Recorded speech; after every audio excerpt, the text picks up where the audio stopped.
सही गलत का ज्ञान। यूनिवर्सिटी के एक प्रोफेसर ने अपने विद्यार्थियों को एक असाइनमेंट दिया। विषय था मुंबई की धारावी झोपड़पट्टी में रहते 11 से 12 साल की उम्र के लड़कों के बारे में अध्ययन करना और उनके घर की तथा सामाजिक परिस्थितियों की समीक्षा करके भविष्य में वे क्या बनेंगे इसका अनुमान निकालना। कॉलेज विद्यार्थी काम में लग गए। झोपड़पट्टी के 200 बच्चों के घर की पृष्ठभूमिका, माँ बाप की परिस्थिति, वहाँ के लोगों की जीवन शैली और शैक्षणिक स्तर, शराब तथा नशीले पदार्थों के सेवन, ऐसे कई सारे पॉइंट्स पर विचार किया गया। तदुपरांत हर एक लड़के के विचार भी गंभीरतापूर्वक सुने तथा नोट किए गए। करीब करीब 1 साल लग गया असाइनमेंट पूरा होने में।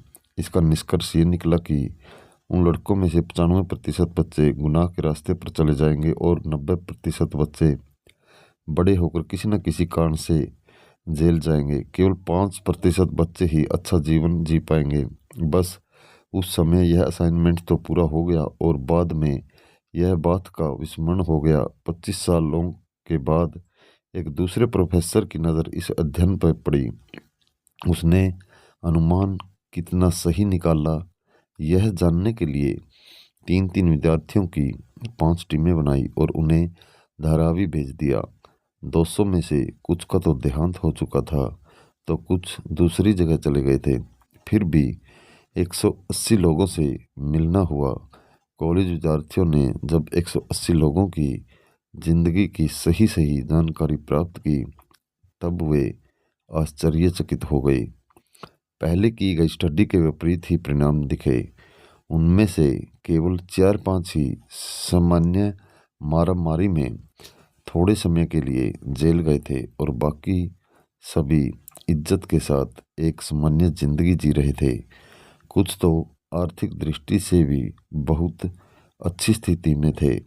अध्ययन कर रहे विद्यार्थियों तथा उनके प्रोफेसर साहब को बहुत अचरज हुआ कि जहाँ का माहौल गुनाह की ओर ले जाने के लिए उपयुक्त था, वहाँ लोग मेहनत तथा ईमानदारी की जिंदगी पसंद करें। ऐसा कैसे संभव हुआ? सोच विचार करके विद्यार्थी पुनः उन 180 लोगों से मिले और उनसे ही यह जानने की कोशिश की गई।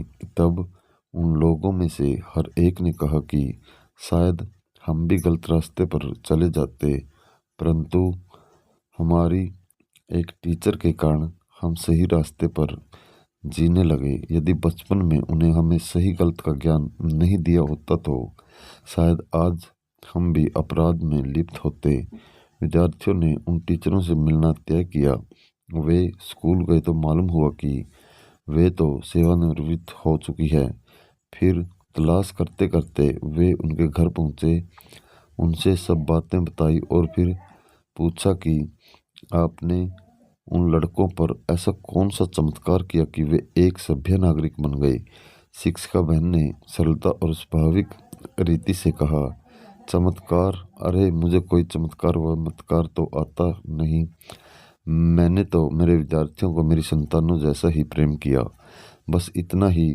और उन्हें ठाका देकर जोर से हंस पड़ी। मित्रों, प्रेम व स्नेह से पशु भी वश में हो जाते हैं। मधुर संगीत सुनाने से गौ भी अधिक दूध देने लगती है। मधुर वाणी व्यवहार से प्राय भी अपने हो जाते हैं। जो भी काम हम करें थोड़ा स्नेह, प्रेम और मधुरता की मात्रा उनमें मिला के करने लगे तो हमारी दुनिया जरूर सुंदर होगी। दोस्तों, ऐसी ही सामाजिक व सभ्य कहानी सुनने के लिए हमारे चैनल को सब्सक्राइब करें और बेल आइकन को प्रेस कर लें ताकि आगे आने वाली वीडियो का नोटिफिकेशन आपको मिलता रहे। और दोस्तों, कहानी को लाइक करके शेयर करना न भूलें। धन्यवाद।